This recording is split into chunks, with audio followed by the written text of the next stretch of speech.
Lees vandag weer die teks in 2 Samuel hoofstuk 23 vers 1 tot 7. Ons dink aan die geskiedenis van koning Dawid, sy salwing, sy oorwinning oor Goliat. Aan die begin van Dawid se reis lyk dinge eintlik goed. Die Here kies hom, die jongste in sy familie, die arme skaapwagtertjie, tot koning van sy volk. Dan volg die verhaal van Dawid se toeëiening van hierdie roeping.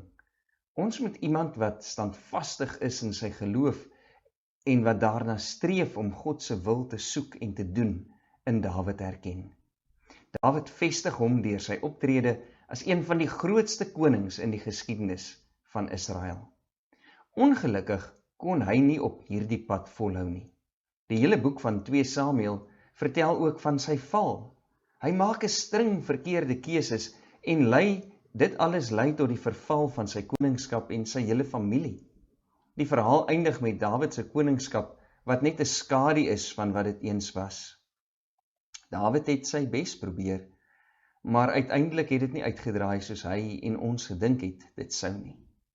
Wanneer God in 2 Samuel 7 vers 14 tot 17 aan Dawid beloof dat sy koningskap ewig sou duur, is die eindelike uitkoms daarvan nie wat enigeen van ons verwag het nie.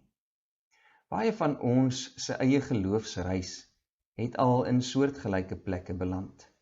Daar is 'n opgewondenheid en 'n optimisme wanneer die Here ons vir die eerste keer aanraak. Die Here maak ons deel van sy familie en hy gee ons 'n roeping. 'n Tyd lank voel dit of niks verkeerd kan loop nie. Jy is onstuitbaar in jou geloof en geen uitdaging is te groot om te oorkom nie. Jy voel die eerste keer asof jy iets beteken, nie net vir jouself nie, maar vir God en almal om jou. Jy is vuur en vlam vir Christus. Niks kan jou keer nie. Maar dan verander iets.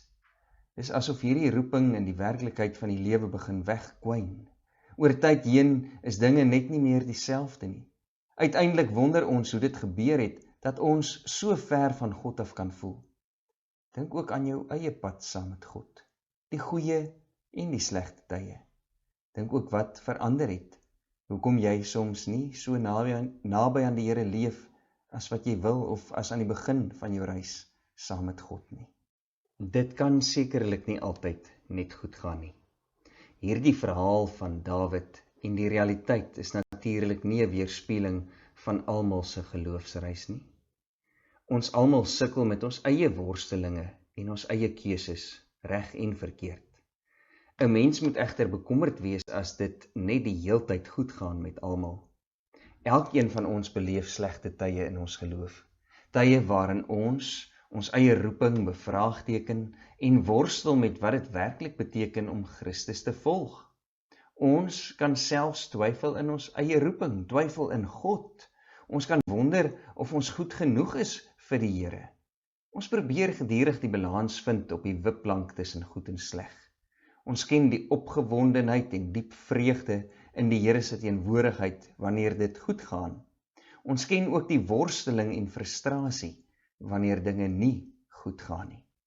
Die goeie nuus is, ons hoef nie ons hele lewe lank te sukkel om die balans te hou nie.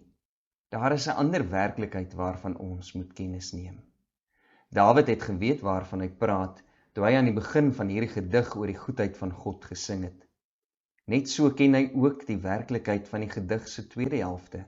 Hy weet hoe dit voel om buite God se wil op jou eie te probeer regkom. Die goeie nuus is egter dat Dawid en ons vandag geroep is om deel te word van God se ewige familie.